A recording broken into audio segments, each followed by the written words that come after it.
Hi, S L ടോക്സിന്റെ പുതിയൊരു വീഡിയോയിലേക്ക് എല്ലാവർക്കും സ്വാഗതം. ഇന്ന് ഞാൻ നിങ്ങളോട് പറയാനായിട്ട് പോകുന്നത് നമ്മുടെ പാർട്ട്ണറുടെ മനസ്സ് എങ്ങനെയാണ് നമുക്ക് മനസ്സിലാക്കാനായിട്ട് പറ്റുക എന്നുള്ളതാണ്. അതായത് അവർ പറയാതെ തന്നെ അറിയാൻ പറ്റുക എന്നൊക്കെ വേണമെങ്കിൽ പറയാം. എന്നാൽ ചില കാര്യങ്ങൾ അവർ പറയുന്നതിലൂടെ, അതായത് ഇൻഡയറക്റ്റ് ആയിട്ട് മേ ബി അവർ പറയുന്നുണ്ടായിരിക്കും, അതിലൂടെ നമുക്ക് മനസ്സിലാക്കി എടുക്കാനായിട്ട് പറ്റും. അപ്പൊ എങ്ങനെ നമ്മുടെ പാർട്ട്ണറുടെ മനസ്സ് നമുക്കറിയാൻ പറ്റും എന്നുള്ളത് നോക്കാം. ഒന്നാമത്തെ പോയിന്റ് എന്ന് പറയുന്നത് അവരുടെ ഭാവം നിങ്ങളൊന്ന് ഒബ്സർവ് ചെയ്യുക എന്നുള്ളതാണ്. അതായത് പലപ്പോഴും ഇവര് വാക്കുകൾ കൊണ്ട് എല്ലാം പറയണം എന്നില്ല. ഇപ്പൊ അവരുടെ ഫീലിങ്സ് ആണെന്നുണ്ടെങ്കിലും അവർ വാക്കുകൾ കൊണ്ടാവില്ല പറയുണ്ടാവുക. അതുകൊണ്ട് തന്നെ അവരെ നിങ്ങൾ കറക്റ്റ് ആയിട്ടൊന്ന് ഒബ്സർവ് ചെയ്യുക. ഇപ്പൊ ആള് ഭയങ്കര ടയേർഡായിട്ടാണ് ഇരിക്കുന്നതെന്നുണ്ടെങ്കിൽ നമുക്കത് കാണുമ്പോൾ മനസ്സിലാവും. ആള് ചിലപ്പോൾ അത് പറയുന്നുണ്ടാവില്ല, എനിക്ക് തീരെ വയ്യ, എനിക്ക് കുറച്ച് ഹെൽത്ത് ഇഷ്യൂസ് ഉണ്ട് എന്നുള്ളത് ആള് പറയുന്നുണ്ടാവില്ല. പക്ഷെ ആളിരിക്കുന്ന സമയത്ത് നമുക്ക് മനസ്സിലാക്കാൻ പറ്റും. അതുപോലെ ഭയങ്കര സ്ട്രെസ്ഡ് ആയിട്ടാണ് ഇരിക്കുന്നതെന്നുണ്ടെങ്കിൽ ഐ കോണ്ടാക്ട് ആള് മെയിൻറ്റെയിൻ ചെയ്യില്ല. അതുപോലെ മുഖത്ത് എപ്പോഴും ചിരിയൊന്നും ഉണ്ടാവില്ല, ഭയങ്കര സീരിയസ്നെസ് ആയിരിക്കും, അല്ലെങ്കിൽ എന്തെങ്കിലും ടെൻഷൻ അടിച്ച് ചെയ്യാൻ നടക്കുന്നുണ്ടാവും. ഇതൊക്കെ ആള് പറയാതെ നമുക്ക് അറിയാൻ പറ്റുന്ന കുറച്ച് കാര്യങ്ങളാണ്. ഇപ്പൊ ആളുടെ ഉള്ളിൽ ഉള്ള കറക്റ്റ് കാര്യം നമുക്ക് അറിയാൻ പറ്റും എന്നുള്ളതല്ല, പക്ഷെ എന്നാൽ പോലും ചില കാര്യങ്ങൾ ചെറിയ രീതിയിലെങ്കിലും നമുക്ക് മനസ്സിലാക്കാനായിട്ട് പറ്റും. അതേപോലെ തന്നെ ഇപ്പൊ ആൾക്ക് നിങ്ങളോട് ഭയങ്കരമായിട്ടുള്ള സ്നേഹമാണെന്നുണ്ടെങ്കിൽ അതും വാക്കുകൊണ്ട് പ്രകടിപ്പിക്കണമെന്നില്ല. ചിലപ്പോൾ ആള് വാക്കുകൾ കൊണ്ട് ഒന്നും പറയണ്ടാവില്ല, ഏതെങ്കിലും രീതിയിൽ പ്രവൃത്തിയിലൂടെ കാണിക്കാവും ചെയ്യണ്ടാവുക. പക്ഷെ നമുക്കത് മനസ്സിലാക്കാൻ പറ്റണം. ജസ്റ്റ് നമ്മുടെ അടുത്ത് വന്ന് ഇരിക്കുകയാണെന്നുണ്ടെങ്കിലോ, നമ്മളെ ഒന്ന് കൈ ഇങ്ങനെ ഹോൾഡ് ചെയ്ത് പിടിക്കുകയാണെങ്കിലോ ഹഗ് ചെയ്യുകയാണെങ്കിലോ ഒക്കെ നമ്മൾ അറിയണം ആൾക്ക് നമ്മളോട് ഒരു പ്രണയമുണ്ട് അല്ലെങ്കിൽ സ്നേഹമാണ് എന്നുള്ളത്. നമ്മളെ കെയർ ചെയ്യുമ്പോൾ നമ്മളത് മനസ്സിലാക്കാൻ ശ്രമിക്കണം. ആൾ ഓക്കെ ആണ്, റിലാക്സ്ഡ് ആയിട്ടാണ് ഇരിക്കണമെന്നുണ്ടെങ്കിൽ ആളുടെ മുഖത്ത് ഇപ്പോഴും ഒരു സ്മൈലൊക്കെ ഉണ്ടാവും. നിങ്ങൾ അടുത്ത് പോകുമ്പോൾ സ്മൈൽ ഉണ്ടായിരിക്കും, ഭയങ്കര കൂളായ രീതിയിൽ സംസാരിക്കും. അപ്പൊ ഇങ്ങനെ ആളുടെ ബിഹേവിയർ നോക്കിയിട്ട് നിങ്ങൾ മനസ്സിലാക്കാൻ ശ്രമിക്കുക, ഏത് രീതിയിലാണ് ഇപ്പൊ ആളിരിക്കുന്നത്, ആളുടെ മൂഡ് ഇപ്പൊ ഏത് രീതിയിലാണ് എന്നുള്ളത് മനസ്സിലാക്കാനായിട്ട് നമുക്ക് പറ്റും. അതിനെ നിങ്ങൾ ട്രൈ ചെയ്താൽ മാത്രം മതി. രണ്ടാമത്തെ പോയിന്റ് എന്ന് പറയുന്നത് അവരുടെ മനസ്സിലുള്ള കാര്യങ്ങൾ മനസ്സിലാക്കാനായിട്ട് ചെറിയ രീതിയിലുള്ള ക്വസ്റ്റ്യൻസ് ഒക്കെ നമുക്ക് ചോദിക്കാം. അതായത് ഇപ്പൊ നിങ്ങൾ ജസ്റ്റ് ഞാനൊരു എക്സാമ്പിൾ പറയുന്നതാണ്. ഇപ്പൊ നിങ്ങൾ അറിയണമെന്ന് ആഗ്രഹിക്കുന്ന ഒരു കാര്യം മേ ബി നിങ്ങളുമായിട്ടുള്ള റിലേഷൻഷിപ്പിൽ ആൾ ഓക്കെ ആണോ എന്നുള്ളതായിരിക്കും. അപ്പൊ അങ്ങനെ അറിയണം എന്നുണ്ടെങ്കിൽ ഡയറക്റ്റ് ആയിട്ട് നിങ്ങൾ ആ ഒരു കാര്യം ചോദിക്കരുത്.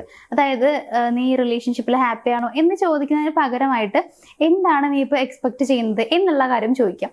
ഇങ്ങനെ ചോദിക്കുമ്പോൾ അവർ നിങ്ങളോടത് പറയാനുള്ള സാധ്യത കൂടുതലാണ്. അതായത് ഇപ്പൊ അവര് എന്തെങ്കിലുമൊക്കെ നിങ്ങളിൽ നിന്ന് കുറച്ചുകൂടി സ്നേഹം കിട്ടണം എന്ന് ആഗ്രഹിക്കുന്നുണ്ടെങ്കിൽ ആളത് പറയും.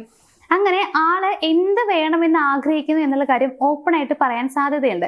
അതല്ലാതെ നിങ്ങൾ ഹാപ്പി ആണോ എന്ന് ചോദിക്കുകയാണെന്നുണ്ടെങ്കിൽ ചിലപ്പോൾ ഹാപ്പി അല്ലാത്ത ഒരാൾക്ക് പോലും അല്ല എന്ന് പറയാൻ പറ്റിയെന്ന് വരില്ല, ആണെന്ന് മാത്രമേ പറയണ്ടാവുള്ളൂ. അപ്പൊ ഇവിടെ ആണോ എന്ന് ചോദിക്കുമ്പോൾ ആൻസർ ആയിട്ട് അതെ അല്ലെങ്കിൽ അല്ല, ഈ രണ്ട് ആൻസർ മാത്രമേ തരാൻ പറ്റുള്ളൂ. പക്ഷെ എന്താണ് നിങ്ങൾ പ്രതീക്ഷിക്കുന്നത് എന്ന് ചോദിച്ചു കഴിയുമ്പോൾ ആളുടെ മനസ്സിലുള്ള എല്ലാ കാര്യങ്ങളും പുറത്തു വരാനുള്ള സാധ്യതയുണ്ട്. എല്ലാം എന്നല്ലെങ്കിലും കൂടുതലും കാര്യങ്ങൾ പുറത്തേക്ക് പറയാനുള്ള സാധ്യത വളരെ കൂടുതലാണ്. മൂന്നാമത്തെ പോയിന്റ് എന്ന് പറയുന്നത് അവരുടെ റിയാക്ഷൻസ് നിങ്ങൾ ശ്രദ്ധിക്കുക. ഓരോ സിറ്റുവേഷനിലും അവരെങ്ങനെയാണ് ഹാൻഡിൽ ചെയ്യുന്നത് എന്നുള്ള കാര്യം നോക്കുക. അതായത് ചിലർ സ്ട്രെസ്ഡ് ആവുന്ന സമയത്ത്, അല്ലെങ്കിൽ ഓവർ തിങ്കിങ് വരുന്ന സമയത്ത്, സ്നേഹം കൂടുന്ന സമയത്ത്, ദേഷ്യം വരുന്ന സമയത്ത്, ഇങ്ങനെ ഓരോ സിറ്റുവേഷനിലും ഡിഫറെന്റ് ആയിട്ടുള്ള രീതിയിലാണ് ബിഹേവിയർ ഉള്ളത്. ചിലരെന്ന് പറയുമ്പോൾ പെട്ടെന്ന് ദേഷ്യം വരുന്ന ആളുകളുണ്ട്, അതായത് ഭയങ്കര സെൻസിറ്റീവ് ആയിട്ടുള്ള ആളുകളൊക്കെ പെട്ടെന്ന് ദേഷ്യം വരുന്നവരാണ്. അപ്പൊ ഇങ്ങനെ ഓരോ സിറ്റുവേഷനിലും അവർ ബിഹേവ് ചെയ്യുന്നത് എങ്ങനെയാണ് എന്നുള്ള കാര്യം നിങ്ങളൊന്ന് മനസ്സിലാക്കാൻ ശ്രമിക്കാം. അതിലൂടെ അവരുടെ ഇമോഷണൽ കൺട്രോൾ എത്രത്തോളമാണ്, അവരുടെ അറ്റാച്ച്മെന്റ് സ്റ്റൈൽ ഏതാണ് എന്നുള്ള കാര്യങ്ങളൊക്കെ നിങ്ങൾക്ക് മനസ്സിലാക്കാൻ പറ്റും എന്നുള്ളതാണ്. അതായത് ചിലർക്ക് ഭയങ്കര പേടിയുള്ള ആളുകളുണ്ട്. അറ്റാച്ച്മെന്റ് സ്റ്റൈലിൽ പറയുകയാണെന്നുണ്ടെങ്കിൽ ഇപ്പോ നിങ്ങളുമായിട്ട് ഭയങ്കരമായിട്ട് അറ്റാച്ച്ഡ് ആയിക്കഴിഞ്ഞാൽ നിങ്ങളെ വിട്ടിട്ട് പോകുമോ എന്നുള്ള ഒരു പേടി കൂടുതലുള്ള ആളുകളുണ്ട്. അപ്പൊ അതുകൊണ്ട് തന്നെ അറ്റാച്ച്ഡ് ആവാനായിട്ട് അവർക്ക് ഭയങ്കര ബുദ്ധിമുട്ടുണ്ടാവും. ഓവറായിട്ട് അറ്റാച്ച്ഡ് ആവുന്ന ആളുകളായിരിക്കില്ല, കാരണം ഈ ഒരു പേടി കൊണ്ട് തന്നെയാണ്. അപ്പോൾ ഫിയർഫുൾ അറ്റാച്ച്മെന്റ് അവർക്ക് എന്തായാലും ഉണ്ടായിരിക്കും, അങ്ങനെയുള്ള ആളുകളായിരിക്കും. അപ്പൊ അതുകൊണ്ട് തന്നെ അവരുടെ അറ്റാച്ച്മെന്റ് സ്റ്റൈൽ മനസ്സിലാക്കുക എന്നുള്ളത് ഇമ്പോർട്ടൻ്റ് ആണ്. ഏത് രീതിയിലാണ് അവരവരുടെ അറ്റാച്ച്മെന്റ് കാണിക്കുന്നത് എന്നുള്ളത് മനസ്സിലാക്കുക.